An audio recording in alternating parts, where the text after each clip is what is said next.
François Héran, vous êtes démographe, vous êtes ancien directeur de l'Institut national des études démographiques, vous êtes normalien, agrégé de philosophie et vous enseignez à l'Institut d'études politiques de Paris, à l'École des hautes études en sciences sociales et à l'Université de Lund en Suède. En réalité, ça fait longtemps que les flux migratoires en France sont déconnectés du cycle économique. Et ceci est vrai d'ailleurs dans la plupart des pays de vieille immigration. C'est vrai en Allemagne, c'est vrai aux Pays-Bas, c'est vrai en Suisse, etc. Cette déconnexion, à quoi est-elle due ? Vous prenez actuellement les flux, les 200 000 personnes non européennes qui arrivent en France. Qu'est-ce que c'est ? Mais l'immense majorité, ce n'est pas le travail. D'abord, vous avez 50 000, 60 000 étudiants. S'ils viennent au moins pour un an, s'installer pendant un an en France, ils sont comptés par les immigrés. Une fraction non négligeable reste d'ailleurs, ça dépend des pays. Vous avez ensuite là-dedans quelque chose comme 30 000 personnes qui relèvent du regroupement familial. C'est-à-dire que vous avez un étranger qui appelle le reste de sa famille, il en a le droit. Et vous avez quelque chose qui est différent, qui est souvent mélangé avec ce que je viens de dire, mais qui est complètement différent. C'est un Français ou une Française qui a le droit d'épouser une étrangère ou un étranger. C'est de la migration matrimoniale. Ce n'est pas l'expression utilisée, mais elle est marriage migration, on dit dans beaucoup de pays.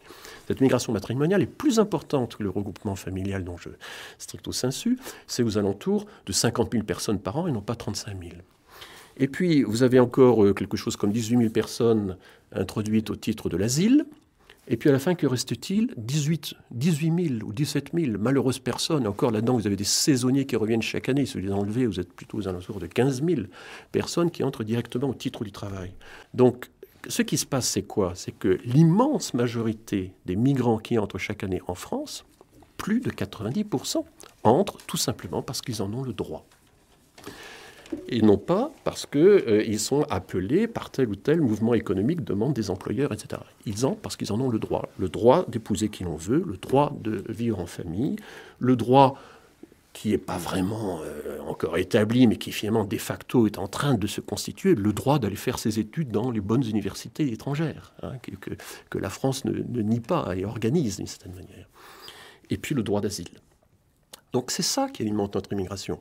Et à partir du moment où c'est Alors quel homme politique va oser dire, et c'est ça qui est extraordinaire, quel homme politique va oser dire, écoutez, ces 200 000 entrées, on ne peut pas y toucher, sauf à remettre en cause les conventions internationales qui ont défini tous ces droits, auxquels nous avons souverainement décidé de souscrire.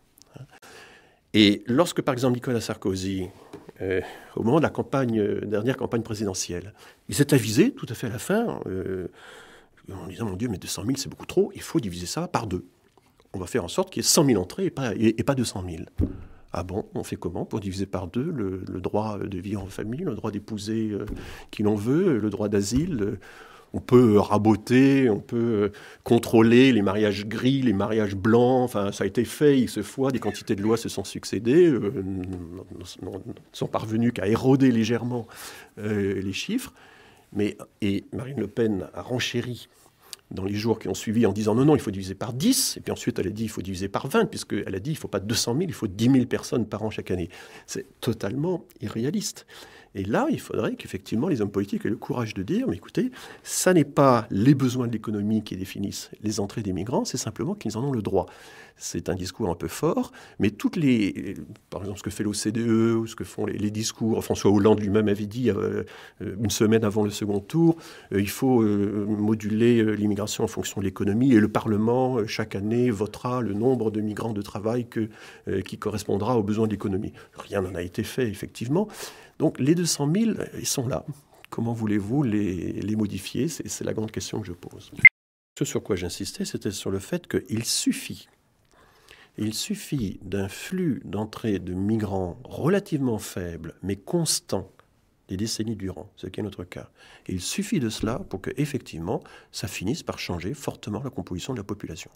Il n'est pas nécessaire, et ça c'est très important de comprendre ces alchimies, il n'est pas nécessaire d'avoir de gros afflux de migrants comme ce que l'Allemagne a connu dans les années 90 ou ce que l'Espagne a connu dans les années 2000. Il n'est pas nécessaire d'avoir de gros afflux de migrants. Nous avons un afflux annuel de migrants non européens, puisque c'est ça qui intéresse beaucoup les gens, d'environ 200 000 personnes. Et ça représente quelque chose de très très faible par rapport à nos 66 millions d'habitants. Hein. Mais si vous avez chaque année que si vous avez chaque année une augmentation de la population, il n'est pas nécessaire d'avoir un gros afflux de migrants pour que la composition de la population change. Et donc c'est une considération technique, là. Et j'essaye de dire aux politiques, ne croyez pas qu'en limitant les flux, vous allez échapper à la modification de la population. Ne croyez pas que votre politique doit se concentrer uniquement sur l'accueil ou le contrôle des flux, en s'imaginant qu'ainsi vous allez régler, comme de façon mécanique, le problème de l'intégration, y compris l'intégration des secondes générations.